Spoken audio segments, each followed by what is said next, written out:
శ్రీ గురుభ్యో నమః. శ్రీకృష్ణ పరబ్రహ్మణే నమః. శ్రీమద్ భాగవత్ మహాపురాణం నందలి దశమస్కంధంలోని ఉత్తరార్థం నందు 17వ అధ్యాయం ప్రారంభం.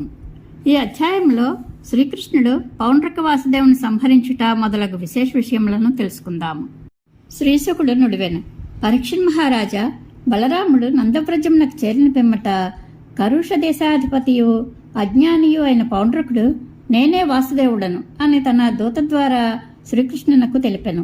మూర్ఖులైన రాజులు కొందరు, పౌండ్రక, భగవానుడవైన వాసుదేవుడవు నీవే, ఈ జగత్తును రక్షించుటకై అవతరించిన వాడవు అని పొగడ్తలతో ముంచెత్తుచు ప్రోత్సహించిరి.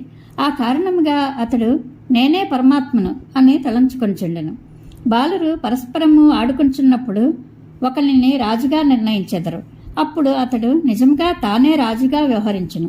అట్లే మందమతి అయిన పౌండ్రకుడు శ్రీకృష్ణుని లీలారహస్యములను ఎరుగక తన దూతను ద్వారకకు పంపెను. ఆ దూత ద్వారకకు చేరెను. అప్పుడు కమలాక్షుడైన శ్రీకృష్ణుడు సభలో ఆసీనుడై ఉండెను. అంతటా ఆ దూత ఆ స్వామికి తమ రాజైన పౌండ్రకుని సందేశమును ఇట్లు వినిపించెను. ఈ లోకమున నేను ఒక్కడనే వాసుదేవుడను, మరి ఎవ్వరూ లేరు. ప్రాణులపై గల కనికరముతో వారిని రక్షించుటకై అవతరించితిని కనుక నీకు గల వాసుదేవుడు అను పేరును త్యజింపుము. యదువంశజ, మూర్ఖత్వముతో నా చిన్నములను ధరించితివి. వెంటనే వాటిని పరిత్యజించి నన్ను శరణుజొచ్చుము, లేనిచో నాతో యుద్ధమునకు సిద్ధపడము. శ్రీశుకుడు నుడివెను. అల్పబుద్ధి అయిన పౌండ్రకుని యొక్క స్వత్కర్ష వచనములను విని సభలో ఆసీనులైన ఉగ్రసేనాదులు పగలబడి నవ్విరి. అప్పుడు కృష్ణ భగవానుడు సదస్యుల యొక్క పరిహాసపూర్వకమైన నవ్వులు ముగిసిన పిదప ఆ దూతతో ఇట్లనెను. దూత, నా మాటగా మీ ప్రభువుతో ఇట్లు చెప్పుము. మూఢుడవైన పౌండ్రక, నీవు చెప్పినంత మాత్రమున నా శంఖచక్రాది చిన్నములను విడిచిపెట్టను. వాటిని నీ మీదనే విడిచెదను. అంతేకాదు, నిన్ను ఇట్లు ప్రోత్సహించిన వారిపై కూడా ప్రయోగించెదను. అప్పుడు నీవు ముఖము వ్రేలాడవేసుకుని రాబందులు, గ్రద్దలు మొదలగు పక్షులు చుట్టూను మూగి ఉండగా సమరభూమి యందు పడియుందువు. అప్పుడు నీకు కుక్కలను, నక్కలను శరణుజొచ్చవలసిన గతి పట్టును. రాజా, శ్రీకృష్ణ భగవానుడు తిరస్కారపూర్వకంగా పలికిన ఈ మాటలను ఆ దూత తమ రాజైన పౌండ్రకునకు తెలిపెను. పిదప కృష్ణప్రభువు రథారూఢుడై కాశీనగరమును చేరెను. ఆ సమయమున పౌండ్రకుడు తన మిత్రుడైన కాశీరాజు వద్ద నుండెను. మహారథుడైన పౌండ్రకునకు శ్రీకృష్ణుని యుద్ధ ప్రయత్నము తెలిసెను. అంతటా అతడు 2 అక్షౌహిణీల సైన్యముతో కూడి కాశీనగరం నుండి బయటికి వచ్చెను. మహారాజా, కాశీపతియు తన మిత్రుడగు పౌండ్రకునకు సహాయముగా 3 అక్షౌహిణీల సైన్యంతో అతని వెంట నడిచెను. అప్పుడు శ్రీకృష్ణునకు పౌండ్రకుడు కనబడెను. ఆ సమయమున పౌండ్రకుడు శంఖచక్రములు, గద, సాంగధనుస్సు మొదలగు వాటిని ధరించి శ్రీవత్స లాంఛనముతో ఒప్పుచుండెను. అతని వక్షస్థలమున కృత్రిమమైన కౌస్తుభమణియు, కంఠమున వనమాలయు గోచరించుచుండెను. అతడు ధరించిన పట్టుపీతాంబరములు మెరైచుండెను. రథముపై గరుడ ధ్వజమును కలిగి ఉండెను. శిరస్సున అమూల్యమైన మణికిరీటము, చెవులయందు మకరకుండలములో మిలమిలలాడుచుండెను. పౌండ్రకుని వేషమంతయు కృత్రిమముగా నుండెను. అతడు రంగస్థలమునందు నిలిచిన నటుని వలె గోచరించుచుండెను. తనతో సమానముగా కనబడుటకై అతడు శంఖచక్రాదులను ధరించి ఉండుట చూచి శ్రీకృష్ణుడు వికటాట్టహాసము చేసెను.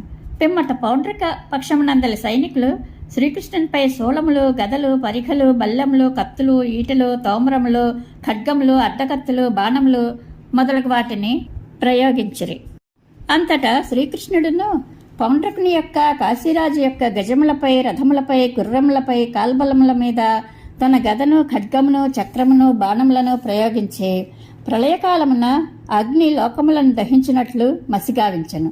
శ్రీకృష్ణుని చక్రధాటికి ముక్కలు ముక్కలైన శత్రుపక్షమునందలి రథములు, హయములు, గజములు, కాల్బలములు, గాడిదలు, ఒంటెలు మొదలగు వాటితో నిండిన ఆ యుద్ధరంగము రుద్రుని యొక్క భయంకరమైన ఆటస్థలము వల్లే ఒప్పుచుండెను.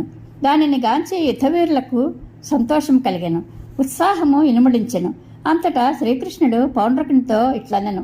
ఓయి పౌండ్రక, నీ అస్త్రశస్త్రములను విడువుము అని నీవు దూత ద్వారా సందేశమును పంపితివి. ఇదిగో వాటిని ఇప్పుడే నీపై వదులుచున్నాను. మూర్ఖ, నీవు వ్యర్థముగా నా పేరును పెట్టుకుని ఇంటివి.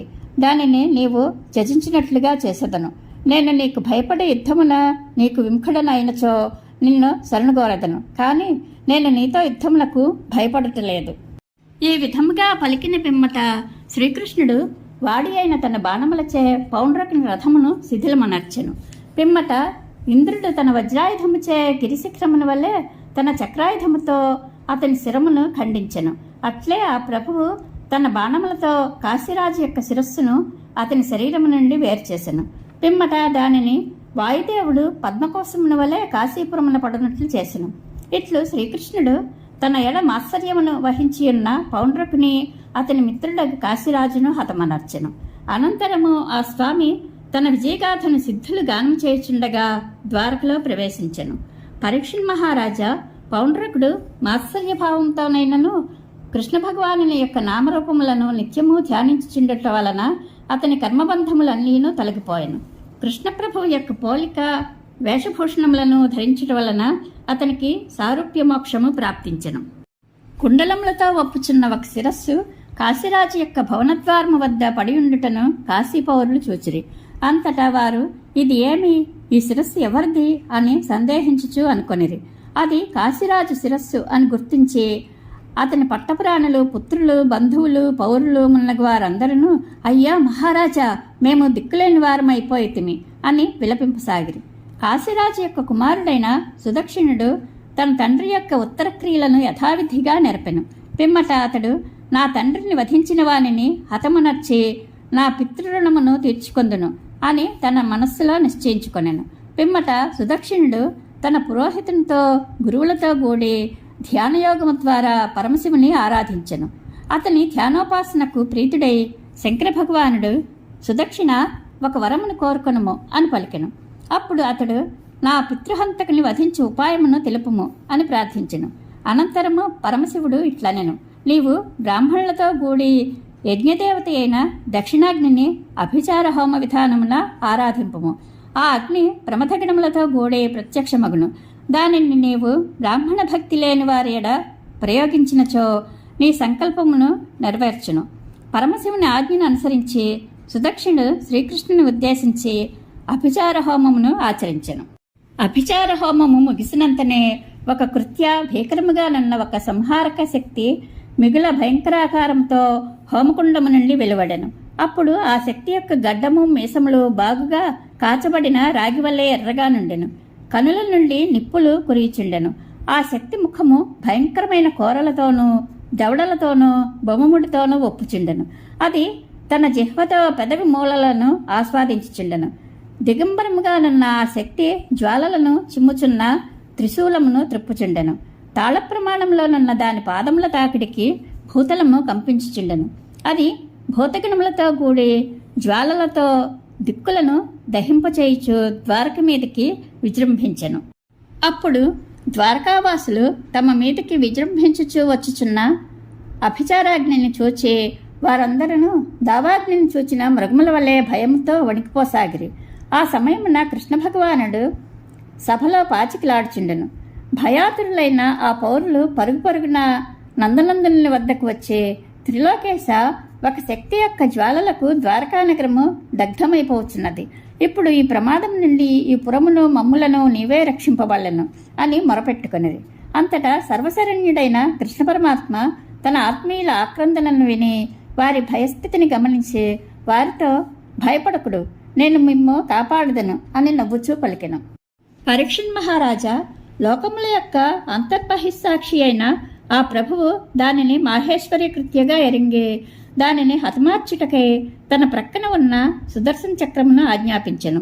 ముకుందిని అస్త్రమైన ఆ సుదర్శన చక్రము కోటి సూర్యకాంతులతో ప్రళయకాలాగ్ని వలె జాజ్వల్యమానముగా వెలుగొందుచుండెను.